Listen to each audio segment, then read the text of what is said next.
And we're live. Okay, so this is ECT cohort week 3 discussion. I'm Kate Baker, one of the Edmodo ECT facilitators, and we're going to be talking about gamification today with Anthony and with Alberto. So welcome, you two. Hi, welcome. So Tony, you want to give us a bit of a background on what you do? Yes, I teach, this year I teach 6th grade, taught mostly upper grade, 4th and 5th grade for most of my 20-year career. And this is my first year in 6th grade. So it's really, really exciting at a new school with a new staff that are very much deprived of Edmodo. So this is one of the things that I've got this, diabolical plan, and I'm going to get everybody on Edmodo here this year. So this training is really, the timing couldn't be any better. Great. That's fantastic. Alberto, what do you do? Hello, Kate. Actually, currently, I am now teaching senior high school students, but previously, I was actually connected with the university wherein my students are college. So this year, starting last June, I am currently teaching high school students. Nice. Nice. So welcome, both of you. So gamification, what do you know about it? And have you used it yet with your students, or are you just willing to explore? In my case, I haven't used gamification yet. I started using Edmodo for probably 3 to 4 years now. However, I only access assignments, quizzes, and so on and so forth, but not gamification. So it sounds like you're ready to do more with Edmodo then. Chomping at the bit. Nice, nice. And Tony, how have you used Edmodo for gamification yet, or any gamification with your students? You know, I have, and actually after reading the discussion questions that you posted in the thread, I was thinking about how I have used it with Edmodo, and I don't think I've really used gamification. I've used badging, of course. I love that. The kids love the badging. But the gamification, I have used it with other software programs like Quizlet Live. I think was the first one where I found a way I could make a real connection with the academics and have the kids really, it was purposeful because I didn't want the kids just to be, hey, let's play a game, and it didn't have, so I started really expanding how Quizlet Live was going to be used, and I have used Kahoot as well, which has been a nice little tool to kind of either review for a test, something like that. Yeah, my students love Kahoot. If I start playing the music between the bells, the passing time for classes, they're like, oh, I hear the music. I play Kahoot. And they come running in the door. It is hysterical how that mania of like the whole bit of a game gets them super excited. Alberto, have you used Kahoot or Quizlet yet?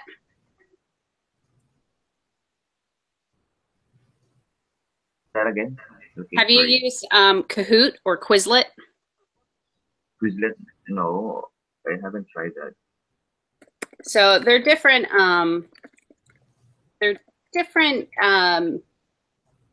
Platforms. They're just websites that you can go on, where you can make a multiple choice quiz, essentially is what it is, and then the students queue in their answers, and the faster they queue in their answer, the more points they get. And so then it creates this leaderboard. There's a time limit on each of the questions, and so that sense of like excitement is generated by the layout of the game. And then Quizlet, with the Quizlet Live, Tony, how have you been using that? Well, when I first started using it, it was when it was the beta, and it was kind of like, hey, try this out kind of thing. And I thought, well, this is interesting, because I had essentially been putting up like Wordly Wise words up on Quizlet and the flashcards and making the sets for them. And so I initially started using it, that Quizlet Live, because they make the teams automatically. I'm like, oh, this is wonderful. But it was just word and definition. I'm like, okay, this doesn't bring in that. They start memorizing it real quick. They're not seeing the words in context. So I started thinking about how I was doing it. And so then I changed it. And I took a little bit extra time. But then again, I work, 12, 13-hour days. And I would just go in there and start typing up sentences where those words would be used. So then when their screen came up, they actually had to figure out how that word fit in with context. So it wasn't quite as easy as memorizing a bunch of definitions, but that's essentially how I've been using it at this point. Well, I like your emphasis on higher order thinking skills and not just on the memorization piece. Even though the memorization is important, it needs to build to something Yes. greater than itself. I've seen, other ways that people have incorporated, games in class, as like review games or, and that's something I think that's always been around is bringing in that sense of competition when you're like reviewing for a test or something. So, let's see. So I'll share with you a story about how I've used gamification with Edmodo. So it's a lot like how we've, how our ECT course is set up, that it's all front loaded and that every week you do a different module. Well, I took that same sort of design course, built a unit, front loaded it with all the resources and everything. So let me screen share, show you probably a little bit easier what it looks like. All right. So I thank heavens that Edmodo has that copy a group feature, because it makes it so much easier now to replicate this. So I'll just show you what the group looks like. So I made this Edmodo group specifically for my students to learn about the Odyssey in our Greek mythology unit. So if you look over here to the side, you'll see that I took the different topics, subtopics of our unit, and I broke them up into groups. And then I named them appropriately. So, and then in each small group, so in the main group, there's just a welcome message. Well, who's got a barking dog in the background?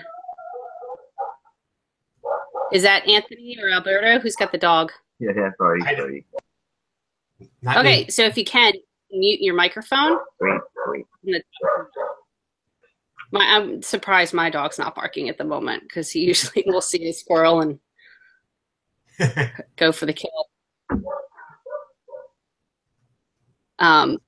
So in this group, I made, same thing like with our ECT training group, I made a welcome message that provides the overview of the group and gave them directions and said that it's, there's a total of 9 groups or levels, and that it's divided up into different stages, and that as you complete each task, each group, you get access, you level up to the next one.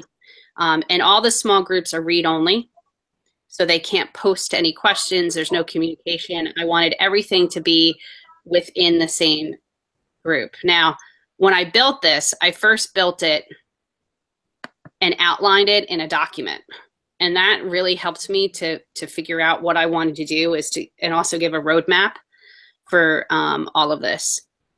So the students are going to practice self-pacing skills, and that unlike with our ECT group where it was every week you guys get access to the next group, this, I built it that students could advance quickly, because that's the other game piece, is that, when you're playing a video game, some of the fun of it is being able to level up quickly. So I wanted to build that into it. So some of the activities could be completed in 1 to 2 periods so that the students could progress quickly. And you can see here each stage, what were the objectives, what are the resources and materials we're going to use, and what are the tasks and points, and how I was going to track the leveling up, that they had to achieve a certain level of proficiency before they could get access to the next stage. And I also would date it too, as far as just kind of keeping an eye on, our timeline, that I didn't want this game to go on for a long time, that it would happen quickly. But having this document as a roadmap really made it useful, especially when I built the Edmodo group. Plus, I had all my links here and everything so that this way I knew what I wanted to do when. So I'll take you back to the group. So when you go into each small group, I kept it small, only put in a few items. You know, so like here was a resource, watch the video, here's a quick quiz, answers, because I wanted it to be automatically graded and I didn't want to have to do a lot of work on my end, having to go through and grade quizzes. And then there was a quick, short Edmodo assignment, something fun for them to do. And then again, just some resources for them to access to learn about the material. But I didn't want them scrolling through lots of posts. So I kept it at least, you know, in the range of like 5 posts per small group. And then when they were done, you know, they would send me a direct message and that they would need to complete these tasks. And if they did those things and sent me the message, then I was able to add them to the next group. This was a little bit clunky, I'll admit. It was hard to level them up because everybody was in different places. So I found, and you can see I have 102 students that were playing this game. So wow. What I started to do then was say, okay, today's Monday. You should be through stage A by Tuesday. And then like at the Tuesday at the end of the period, I might say, okay, I'm going to give everybody access to the next stage, to the next small group, but you are expected to catch up. And for the most part, they did really well going through. And I just followed a consistent pattern for each of these small groups. A quiz, an activity, resources, I would do a poll. And then even if I sent them to another tool, they still had to turn in things here. So I really tried to keep a consistent design with each of the small groups. Now, this is pretty big, I'll admit. This was an epic task, building this for my students. But the benefit was in seeing those students who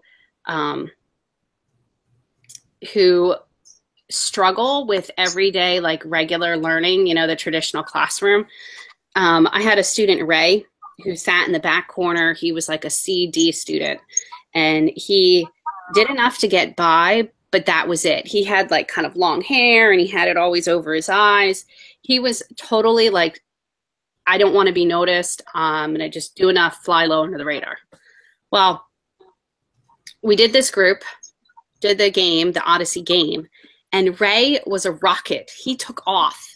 He flew through those stages. He was doing everything so well. And, you know, I was no longer standing in front of him, like saying, do this now, kind of thing, and was letting him have some autonomy.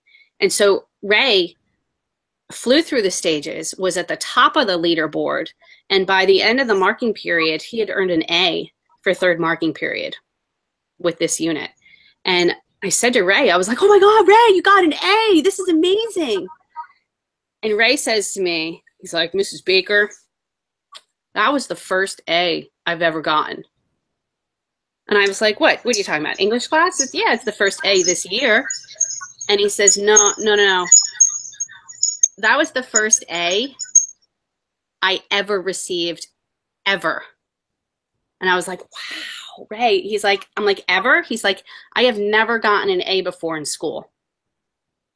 And that's pretty powerful. When I think about why was he flying low under the radar, why was he kind of the kid who didn't want to be noticed and was a C/D student, it was because he never felt that feeling of success. And so now I gave him that opportunity by playing with gamification and creating this design, gave him that opportunity to feel that. And then when we went into fourth marking period and we were doing Shakespeare, Romeo and Juliet, the hardest thing that we do all year long, he got another A. And to this day, when I see him in the hallway, I'm like, Ray, you got an A. How's your classes going? You know, he's doing really well. And that it makes me happy, and it also confirms for me the importance of being able to get out of our own comfort zones as teachers and to try new things and to try things with our students. So that was pretty powerful. So that's my story on how I used Edmodo. Is there something in there that from my story that you can see that you could use with your own students? Yeah, that was fantastic. Everybody can hear me still okay? Mm-hmm. And so, yeah, I just, you know, and you know what? I didn't even think about how the ECT, you know, program kind of set up that way. I look at that, and the thing that I've kind of noticed because I got into the making math video little segment of my, and I just find that I keep running out of time, and I'm just a person, not a personality A worker, but I mean, I love teaching and I love being able to integrate technology, but I run out of time. So I'm that looking at that, I was going like blinking in my mind. This is awesome. I wish somebody have a template, because that I looked at that and I'm like, oh my goodness. Okay. How long would it take me to put something like that together? But it's great. Well, that's definitely something I'll have to write up, of thinking about how, like, so it doesn't matter the content, it matters what the design is. And then now I can replicate that with my students, because I made a group that's just the template. And then I can copy that group year to year with students. But that's a good point, Tony. I'll have to write something up and share that with you all. Kind of a how-to guide. I could see but I also can see, because I try to bite off so much, that I could work my way very slowly, like just the simplicity of like what, you know, with the poll being part of that, and that interactiveness where the kids interact both, well, what is it called? Synchronously and asynchronously, you know, at a time when they can do that. And then the video, looking at trying to start a unit, as a matter of fact, in Greece and Rome, and seeing how I could easily put a video in there, and because I had done a little bit of that where they watched the math video, but they've also watched a science video, had to respond in Edmodo. I liked how you also did it so that you're not always having to go back and correct them all too. I mean, creating some kind of multiple choice.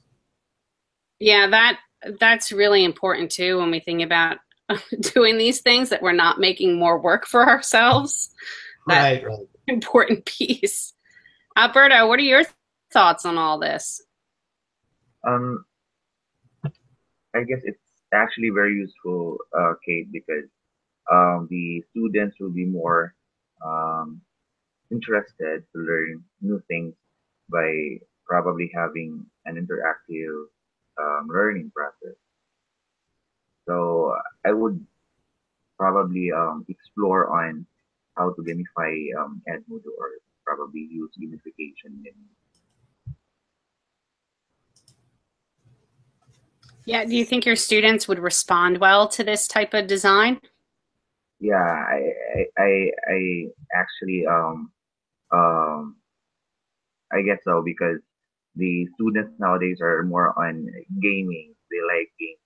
That's why if we're going to implement or probably use gamification in Edmodo, they will interact. Mm-hmm. However, in my case, I haven't tried it yet, because I have no idea about gamification. Well, it's a learning experience. So Yeah. I think that's a key piece of it too, is being able to just be willing to explore. Oh, I see Marif is here, but audio and video is not working. That's fine. If you want to type your questions in the box, we can absolutely, you know, if you have any comments you want to make, that we can kind of say them for you.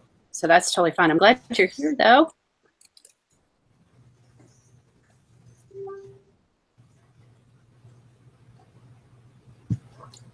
So as you think about how to build, you know, your final project with our ECT cohort, you could think about designing something like this, you know, if you're ready for that challenge of training other people and you want to build it in such a way that it's more asynchronous, that you're allowing folks to progress at their own rate. So this could be an option for your various, for your final project for the Edmodo cohort.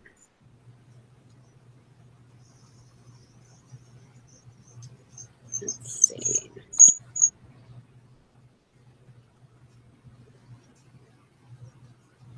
It does, I will say though, it does require a lot of like advanced thinking and planning, and it functions very differently than when like my regular classroom group does not look like this.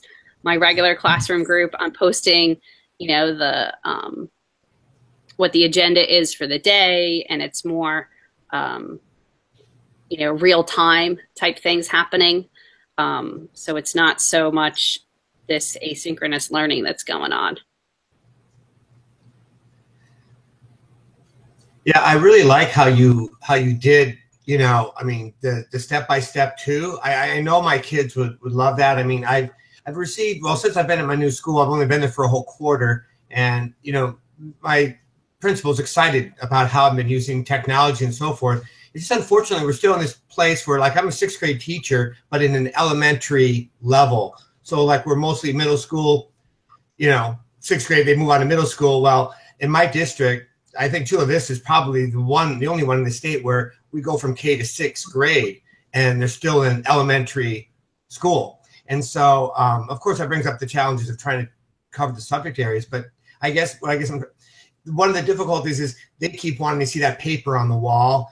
And so while I'm making posters and being a new grade level, it just keeps pulling time away from me where it's like, oh, but I want to, you know, they all have Office 365 accounts, and I'm starting to share folders with them, and I'm giving them access to these resources, and it just keeps pulling me away from, but we need a GLAD chart. We want to see, you know, that vocab that, and I just find that's where the struggle is I kind of working really towards the tech, and then, but I have to back off, and well, you know. What if you had your students create the games? Or create polls? Oh, you mean like have them create the games themselves? Mm-hmm. Like for Edmodo, what they would want to see, or? Yeah, whatever. Okay. Have them do like maybe some of the video making or some of the, you know, doing some of the legwork that you do. What if you were able to shift that to the students? That might work. This year I have, so I kind of, a little bit of the demographics have changed. So I went from a school that typically parents are pretty involved, although the demographics even at my old school were changing. And now I'm at a school where there's a little bit, it's definitely a higher need, and the motivation's really low. These are things I just kind of picked up on because I'm changing kind of neighborhoods. And so I can see where definitely if they could make a video, I think they'd be really excited about that. So that I can definitely see being a thing that, in fact, they're working on. We're looking at ocean acidification, and they get the choice of their product. So they have to produce either a PowerPoint or a Animoto or Powtoon, something within their group. They all get to work collaboratively in the group, but they're all going to produce kind of their own work so that they can show that. So they really love that. That's really, really a good thing. And I've shared a lot of resources online with them too.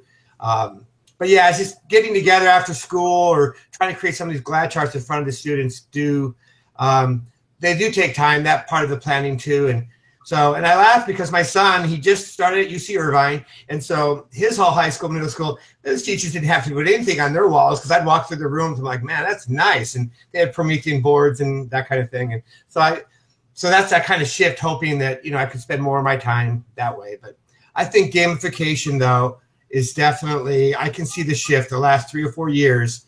Students overall have not been near as motivated to do the old traditional reading from the text. I'm not saying there's anything wrong with being a good reader, but there's definitely a shift going on. Kids, it's just not what they're doing. And gamification is what they're doing. And I think it just seems like as educators, we need to make that shift towards that.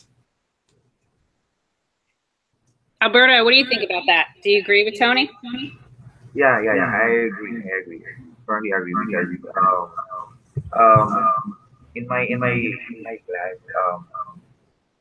when I was not using Edmodo, um, I'm still in traditional teaching, but the disadvantages would be the students are just keep on listening without any activities at all, without any collaboration at all, without any interaction. So when I was starting using Edmodo, they actually love it. They like Edmodo because they can somehow collaborate with each other. They can probably access the resources that I have shared. So basically, if I'm going to include gamification, I believe that the students will somehow love it.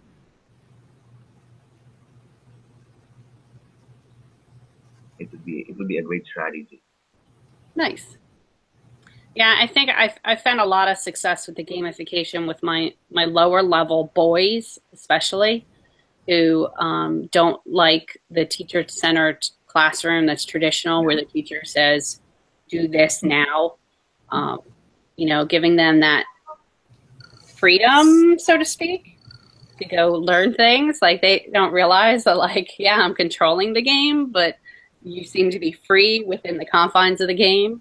Um, yeah, that illusion, but that helps to create the allure of it. Let's see. Marif has said, yes, Edmodo has been greatly helpful, especially that it gives students the opportunity to work at their own pace. You can customize the assignments for the students who lack the prerequisite skills. I was teaching middle school, and definitely students love to play games to practice some math skills. Yeah, and I think that's the other key piece too, is the focus on skills, not necessarily content. And that's how we can better improve student learning through this. Yeah, focusing on skills. And plus, you're making what seems to be dry content rather exciting, by building the game piece in. So I think it can be as big as you want it to make it, or as small. Now, how about badging? Because we've mentioned that a little bit here or there throughout all of this. Do you think, though, like badging is just too much of like a digital sticker? Or do you think it's something that could be more for kids?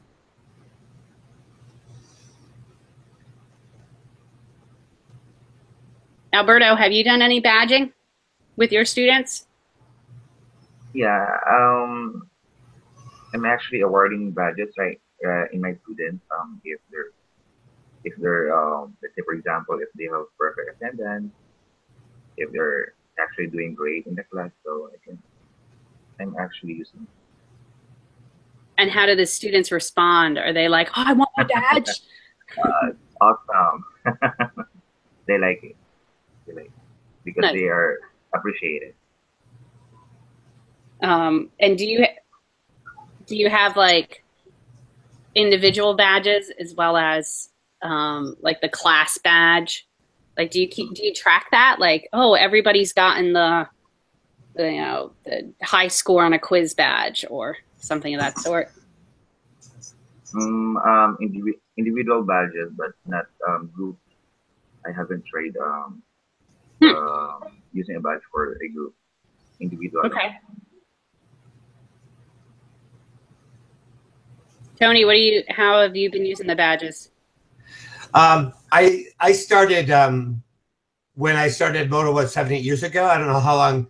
When our district rolled it out, I think it was about the time that you guys were coming on board or close to that, and so you had just the kind of basic Edmodo badges, and then suddenly I came across this place where you could log badges, and it had all these Edmodo badges, and so I really went crazy because I was using Class Dojo at the time, and so they were already set up. Somebody had already made them, which was great, and so I was just quickly changing it a little bit in the details, making them fit for each student so that they got to different levels, they got badges. It seems like that, the first few years, kids are pretty excited. They'd email me sometimes and say, Mr. Wara, you forgot to give me my my blue belt at Class Dojo badge. I'm like, okay, I'll get that to you, because I told them at some point it would take a lot of time so that if I do forget, you're going to have to let me know, and I'd be happy to give you the badge that you've earned. But I haven't at this point, other than just like attendance badges but yeah, I think I have 800 that I share that teachers shared with me. I don't use all 800 of them all at the same time. I have backed off a little bit from it, but this year's class hasn't really been too much where they've been vocal about how much they love their badges, because I do use class money in my classroom, and they seem to be more interested in how many class dojo points they have, because their money they get based on what level they're on, and so they're more interested about the money because they can buy things from the store, that kind of thing. So that's funny, because that also talks too about like that motivation piece, and what's the driving factor, if it's something external, extrinsic, like money, or if it's something more like internal, like being proud of themselves. It's always interesting when students start to make that shift when they value the learning, but so often right now I can see that it's the extrinsic motivation. 800 badges? You have 800 badges? Well, thanks to Sandy King. I mean, she's the one that I think she and I forget who the other teacher was early on. They created a place where you could actually even get access to all of these badges. But oh my goodness, they were like all created. I was making each one of mine, and the time that it took to get that image and upload it in to make a new student badge. I'm like, when I saw all those, I'm like, okay, I'm going to use these, and I'm just going to change the details. So I was very grateful to them for doing that. Wow. If you find that link, I know what you're talking about too. I need to find it too, is the Edmodo badge repository or group. I know it exists somewhere, but we'll have to go find that again. That's great. Far cry though, when I went through the teacher credential program in '97, where all about intrinsic motivation. You want kids to be intrinsic about their learning. And after a couple of years teaching, I was like, that's maybe great theoretically speaking, but we all like to get that, and that's why I think gaming and badgings is taking off, because like us, we like our raises, we like our promotions. Kids like their whatever you use to motivate them. Well, and that's the thing, like you have to use the extrinsic first. The intrinsic doesn't happen automatically necessarily. That it will eventually once they feel that success, and then they'll be intrinsically motivated. But you always have to start somewhere with them. So, let's see. And Marie says, badging is something that I need to do more, because in the past, like Tony said, students like more concrete objects like candy, but definitely I will try this more in the future as a motivation tool, especially. It is priceless. Yeah, that's true too. Like how much money we invest in our own classrooms as teachers. And it's Halloween time in the US, so candy is on sale, and not gonna lie, the candy that my daughters bring home from trick-or-treating that they don't actually eat goes in a bag, and then I bring that to school and start throwing it out to the students when when they do well. And yeah, they're motivated for a Snickers bar, let me tell you. Oh, you got food? I'll do anything for food. Yeah, our district went to we have this wellness policy now, so they really kind of cracked down on us anyway. So there's probably a good thing with just the other motivational kind of things available, like the badging, whatever. Because I used to take fireballs and throw fireballs to kids, but now it's a big no. One teacher recently was found out that she was giving out candy, and yeah, they came down pretty hard. So the whole childhood obesity, that kind of thing, our district's just really trying to come down on that now. But really motivating though, no doubt. Yes. Alberto, what have you seen that's been the most motivating thing with your students? I'm doing the same thing. I buy some candy or in some cases I'm going to let them know that I'm going to give them extra points if they're going to do this, if they're going to do that. So most of the time, I'm actually giving extra points for them. Yeah, the points and the grade. They certainly are always motivated by that. And I can't say how many times I get a question from my own students. Is this graded? Is this graded? Yeah. Can we just do something for the sake of the experience and the learning? And I've told them, like, there are two questions they're no longer allowed to ask whenever we do something in class. Is this graded?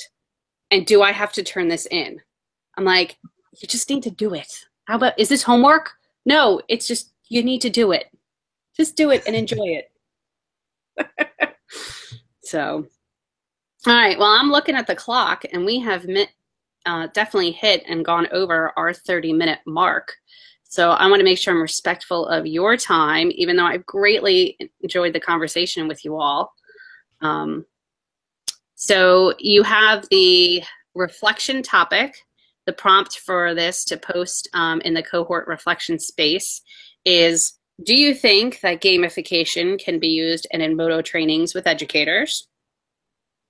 Possibly, yes. And how could you, how could an ECT gamify a training session? So I'll draft up something like a template for how I've created the groups, so like the logistics of it, but I absolutely would love to hear other people's ideas of how they could incorporate this into training. So, because we certainly can all learn from each other. So thank you, the three of you, for joining today. I appreciate it. Thank you. You're welcome. And I'll see you guys in the group, all right? Okay. Sounds great. Go enjoy the rest of your day. Thank you. You too. Have a nice day. All right.